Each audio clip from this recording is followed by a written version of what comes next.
ஆன்மீக அன்பர்கள் அனைவருக்கும் வணக்கம். நம்மளுடைய சேனலில் தொடர்ந்து ஆன்மீகம் சார்ந்த நிறைய சுவாரஸ்யமான தகவல்களை தாங்க பார்த்துட்டு வந்துட்டு இருக்கோம். அந்த வரிசையில் தற்போது அடுத்து வரக்கூடிய செப்டம்பர் மாதத்திற்கான கிரக மாற்றங்களை பற்றியும் அதன் அடிப்படையில் என்ன மாதிரியான பலன்களை தனுசு ராசினியர்கள் அடைய போகிறாங்க அப்படின்றத பற்றியும் தான் இந்த பதிவில் தெளிவாக தெரிஞ்சுக்க போகிறோம். பொதுவாகவே ஒவ்வொரு மாதமும் கிரகநிலைகள் அப்படிங்கிறது மாறுதல்களுக்கு உட்பட்டது தாங்க. அதாவது ஒவ்வொரு மாதமும் மாறக்கூடிய கிரகங்களை மாத கிரகம் அப்படின்னு சொல்லுவாங்க. அப்படி பார்த்தீங்கன்னா ஜோதிடத்தில் மாத கிரகங்களாக இருக்கக்கூடியது புதன், செவ்வாய், சுக்கிரன் மற்றும் சூரியன். இந்த 4 கிரகங்களும் தான் மாத கிரகங்கள் அப்படின்னு சொல்லுவாங்க.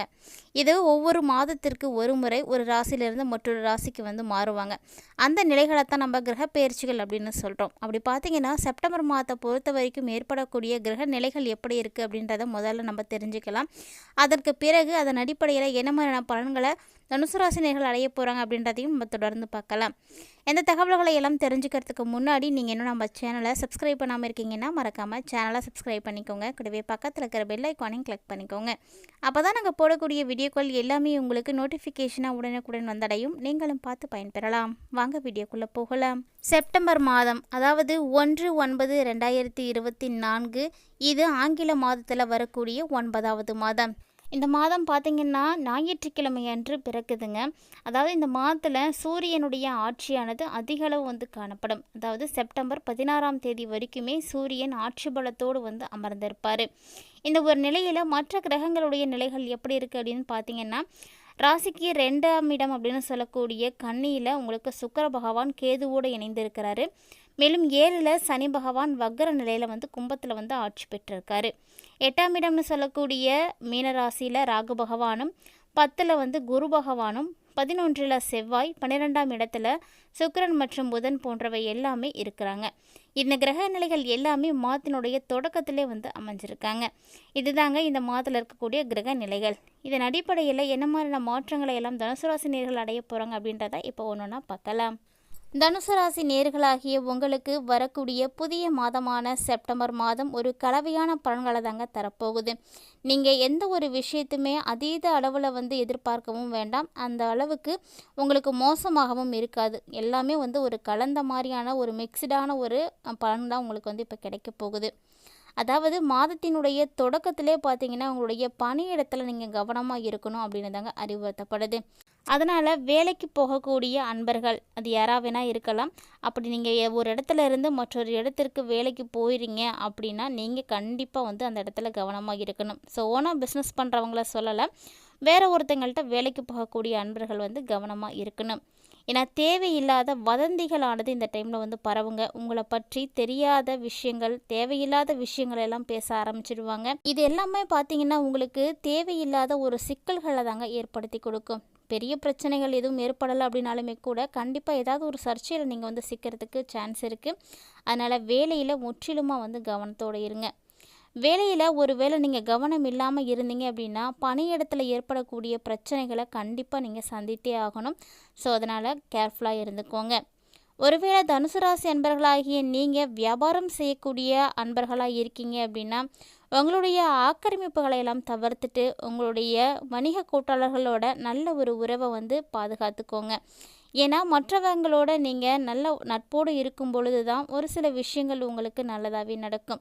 இல்லைனா உங்கள் 2 பேருக்கும் இடையே வணிக ரீதியாக பெரிய பிரச்சனைகளானது ஏற்படலாம். 2 பேர்த்துக்கு இடையில நிறைய சச்சரவுகளானது ஏற்படும்.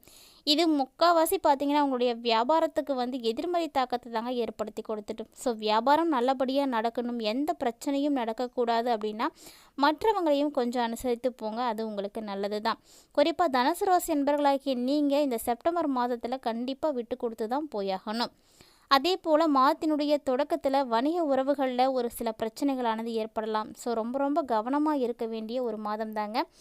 ஆனாலும் செப்டம்பர் மாதம் 4ஆம் தேதியிலிருந்து புதன் பகவான் உங்களுடைய ராசிக்கு 9வது வீட்டுக்கு வந்திருப்பார்.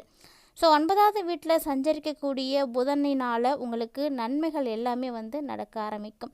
உங்களுடைய நிலைகள் எல்லாமே மாற ஆரம்பிச்சிடுங்க. ஸோ இது பார்த்திங்கன்னா மாத இறுதி வரைக்குமே தொடர்ந்து காணப்படும். அதனால் நீங்கள் கவலை இல்லாமல் இருக்கலாம். எப்போதுமே புதன் நவகிரகங்களுடைய இளவரசன், அறிவு காரகன் அப்படின்னுலாம் சொல்லக்கூடியவர்.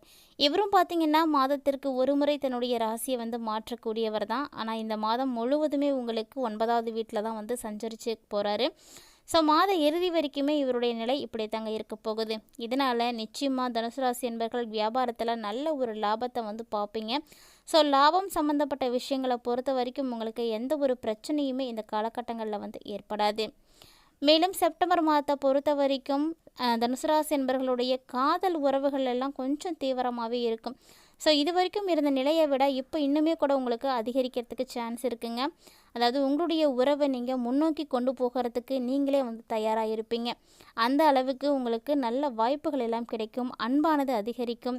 எதிர்பாலினத்தவரோட பேசும்பொழுது கவனமாக இருந்துக்கோங்க, அது உங்களுக்கு ரொம்பவே நல்லது. மேலும் திருமணம் ஆகியிருக்கக்கூடிய ஒரு சில தனுசு ராசி என்பர்கள் பார்த்திங்கன்னா ஒரு சில பிரச்சனைகள் அந்த டைமில் வந்து சந்திப்பீங்க. ஸோ திருமணம் சம்மந்தப்பட்ட விஷயங்களில் ஏதாவது ஒரு வகையில் பிரச்சனைகள் ஏற்படலாம். அதாவது கணவன் மனைவிக்கு இடையே ஏதாவது ஒரு பிரச்சனைகளானது ஏற்படும். பரஸ்பர மோதல்களுக்கு வந்து சாத்தியக்கூறுகள் வந்து அதிக அளவு வந்து இருக்குது. முடிஞ்ச வரைக்கும் இது போல் எந்த ஒரு பிரச்சனைகளும் ஏற்படாமல் தவிர்க்கிறதுக்கு என்னெல்லாம் செய்யணுமோ அதெல்லாம் நீங்கள் செய்யுங்க. ஏன்னா என்ன மாதிரியான பிரச்சனைகள் வரும் அப்படிங்கிறத தனுசு ராசி என்பவர்களாகிய நீங்கள் தெரிஞ்சிட்ருப்பீங்கன்னு நினைக்கிறேன். ஒருவேளை ஆண்களாக இருந்தீங்க அப்படின்னா மனைவிக்கிட்ட வந்து தாழ்ந்து போங்க. ஒருவேளை பெண்களாக இருக்கீங்க அப்படின்னா உங்களுடைய கணவர்கிட்ட வந்து நீங்கள் கொஞ்சம் விட்டு கொடுத்து போங்க. ஸோ இது போல் போகும்பொழுது உங்களுடைய வாழ்க்கையில் எந்த ஒரு பிரச்சனையும் வந்து அதிகரிக்காது. அதனால் இந்த ஒரு பதிவை முன்னாடியே பார்த்துட்டிங்க அப்படின்னா நிச்சயமாக இந்த விஷயத்துலலாம் நீங்கள் வந்து கவனமாக இருந்துக்கோங்க. ஏன்னா நீங்கள் செய்யக்கூடிய ஒவ்வொரு விதமான முயற்சிகளும் தான் உங்களுடைய வாழ்க்கையை வளமாக்கும் அப்படிங்கிறத நினைவில் வச்சுக்கோங்க. மேலும் தனுசு ராசியை உடைய மாணவர்களுக்கு வரக்கூடிய செப்டம்பர் மாதம் சாதகமாக இருக்குங்க. உங்களுடைய கல்வியில் ஏதாவது ஒன்று செய்யணும் அப்படின்னு நீங்கள் நினச்சிட்டு இருப்பீங்க. கண்டிப்பாக அந்த ஒன்றை நீங்கள் செய்யறதுக்கான வாய்ப்புகள் எல்லாம் இந்த மாதத்தில் கிடைக்கும். அதே போல தான் குடும்ப வாழ்க்கையை பொறுத்த வரைக்கும் தனுசு ராசி என்பர்களுக்கு ஏற்ற தாழ்வுகளானது ஏற்படுறதுக்கு வாய்ப்புகள் எல்லாம் இருக்குது. இந்த மாதத்தில் பொறுத்த வரைக்கும் நிறைய பயணங்கள் போயிட்டு வரத்துக்கான வாய்ப்புகள் எல்லாம் காணப்படுது. ஸோ கண்டிப்பாக தனுசு ராசி என்பர்கள் நிறைய பயணங்களை வந்து மேற்கொள்வீங்க. ஸோ இது போல் அடிக்கடி நிறைய பயணங்களும் தொடரும் பொழுது ஆரோக்கியத்தில் வந்து பாதிப்படையலாம். அதனால் ஆரோக்கியத்திலையும் வந்து கவனம் வந்து எடுத்துக்கோங்க. பொருளாதார ரீதியாக பார்த்தோம் அப்படின்னா தனுசு ராசி என்பர்களுக்கு வரக்கூடிய இந்த ஒரு மாதம் ஒரு அட்டகாசமான மாதம் தான். ஏன்னா ஒரு கலவையான ஒரு பலன்கள் தான் வந்து கிடைக்க போகுது. கலைத்துறையில் இருக்கக்கூடிய அன்பர்களை பொறுத்த வரைக்கும் நிறைய வாய்ப்புகள் கிடைக்குங்க. ஸோ வாய்ப்புகளுக்காக நிறைய பயணங்கள் மேற்கொள்ள வேண்டி இருக்கும். ஓரளவுக்கு உங்களுடைய குடும்ப வாழ்க்கையில் பிரச்சனைகள் எதுவும் இல்லாமல் இருக்கும். ஏன்னா பொருளாதார ரீதியாக எந்த ஒரு சிக்கலுமே வந்து இந்த மாதத்தில் தனுசு ராசி என்பர்களுக்கு வந்து ஏற்படாது. ஸோ பொருளாதாரம் சிறப்பாக இருக்கும். பண தட்டுப்பாடுகள் எதுவும் இருக்காது. அதனால் இதை பற்றிய கவலைகள் வந்து உங்களுக்கு வராது. மேலும் இந்த மாதம் முழுவதுமே உங்களுக்கு செலவுகள் பார்த்திங்கனாலும் கட்டுக்குள்ளே வந்து இருக்குங்க. அதே நேரம் வருமானமும் உங்களுக்கு வந்து சிறப்பாக இருக்கும். வருமானத்துலேயும் எந்த ஒரு பிரச்சனையும் இல்லை. வருமானத்திற்கு மீறிய செலவுகளும் ஏற்படாது. அப்படின்ற பட்சத்தில் கண்டிப்பாக உங்களுக்கு இந்த மாதம் ஒரு அற்புதமாக அமைஞ்சிருக்கும். வாழ்க்கையில் நிறைய பிரச்சனைகளை சந்தித்துட்டு இருந்த தனுசு ராசி என்பர்களுக்கு எப்போ 7.5 சனியானது முடிவுற்றதோ அப்போலேருந்து உங்களுக்கு ஒரு நல்ல விஷயமானது கண்டிப்பாக வந்து நடக்க ஆரம்பிச்சிருக்கும். அதை வந்து நீங்களே வந்து ஃபீல் பண்ணியிருப்பீங்க. அதாவது இது போல் யாரெல்லாம் 7.5 சனி காலகட்டத்திற்கு பிறகு நல்ல ஒரு மாற்றத்தை உங்களுடைய வாழ்க்கையில் அனுபவிச்சிருக்கீங்க, நடக்கணும்னு நினச்ச நிறைய விஷயங்கள் இதுக்கப்புறம் தாங்க எங்களுக்கு நடந்தது அப்படின்னு நீங்கள்லாம் என்ன விஷயங்களை வந்து நினைக்கிறீங்களோ அது என்ன அப்படிங்கிறத கமெண்ட் பாக்ஸில் வந்து கமெண்ட் பண்ணுங்கள். மேலும் தனுசு ராசி அன்பர்களாகிய உங்களுக்கு வரக்கூடிய செப்டம்பர் மாதத்தில் நல்ல ஒரு மாற்றமானது கண்டிப்பாக வந்து கிடைக்குங்க. வருமானமும் சிறப்பாக இருக்கும். அப்படிங்கிறதுனால எந்த ஒரு கவலையும் வந்து உங்களுக்கு தேவையில்லாது. ஆனாலும் முன்னாடியே சொன்ன மாதிரி ஆரோக்கியத்தில் மட்டும் கொஞ்சம் அக்கறை எடுத்துக்கோங்க. ஏன்னா நிறைய பயணங்கள் போகும்பொழுது நம்மளுடைய உடல் ஆட்டோமேட்டிக்காக வந்து டயர்டாக ஆரம்பிச்சிடும். ஸோ ஆரோக்கியத்திலையும் நல்ல ஒரு அக்கறை எடுத்துக்கோங்க. மேலும் வரக்கூடிய மாதம் உங்களுக்கு சிறப்பாக இருக்கணும் அப்படின்னா கண்டிப்பாக ஆன்மீக ரீதியாக நிறைய பிரச்சனைகள் இருக்கக்கூடிய நிலையில் அதை சரி செய்வதற்கு பரிகாரங்களும் வந்து சொல்லப்படும். அந்த வகையில் இந்த பதிவில் சொல்லக்கூடிய பரிகாரத்தை கண்டிப்பாக தனுசு ராசி என்பர்கள் இந்த மாதத்தில் வந்து செய்தீங்க அப்படின்னா ஏற்பட இருக்கக்கூடிய சின்ன சின்ன பாதிப்புகள் கூட உங்களுக்கு விட்டு விலகி போகும். நீங்கள் செய்யக்கூடிய பரிகாரத்தை எப்போதுமே நம்பிக்கையோடு வந்து செய்யணும். ஏன்னா ஆன்மீகத்தை பொறுத்த வரைக்கும் நம்பிக்கை அப்படிங்கிறது ரொம்பவே முக்கியமானது. அதாவது நீங்கள் செய்யக்கூடிய எளிமையான பரிகாரம் என்ன அப்படின்னா உங்களுடைய ராசி அதிபதியாக இருக்கக்கூடியவர் குரு பகவான். ஸோ குரு பகவானுக்கு உரிய பீஜ மந்திரம் ஏதாவது உங்களுக்கு தெரியும் அப்படின்னா தினம்தோறும் வந்து ஜபிச்சுட்டு வாங்க. குரு பகவானுடைய ஆசையால் இந்த மாதம் உங்களுக்கு சிறப்பாகவே அமையும். இந்த பதிவில் தனுசு ராசி என்பவர்கள் வரக்கூடிய புதிய மாதத்தில் என்ன மாதிரியான மாற்றங்களை எல்லாம் அடைய போகிறாங்க அப்படின்றத பற்றி தெளிவாக தெரிஞ்சிட்ருப்பீங்கன்னு நினைக்கிறேன். வீடியோ பிடிச்சிருந்தால் லைக் பண்ணுங்கள், ஷேர் பண்ணுங்கள், மறக்காமல் கமெண்ட் பண்ணுங்கள். இது மட்டும் இல்லாமல் இது போன்ற நிறைய சுவாரஸ்யமான ஆன்மீகம் சார்ந்த தகவல்களை எல்லாம் உடனுக்குடன் நீங்கள் தெரிஞ்சுக்கணும் அப்படின்னு விருப்பப்பட்டீங்கன்னா நீங்கள் செய்ய வேண்டியது ஒன்றே ஒன்று தாங்க. நம்மளுடைய சேனலை சப்ஸ்கிரைப் பண்ணிவிட்டு தொடர்ந்து உங்களுடைய ஆதரவு கொடுத்துட்டே இருங்க.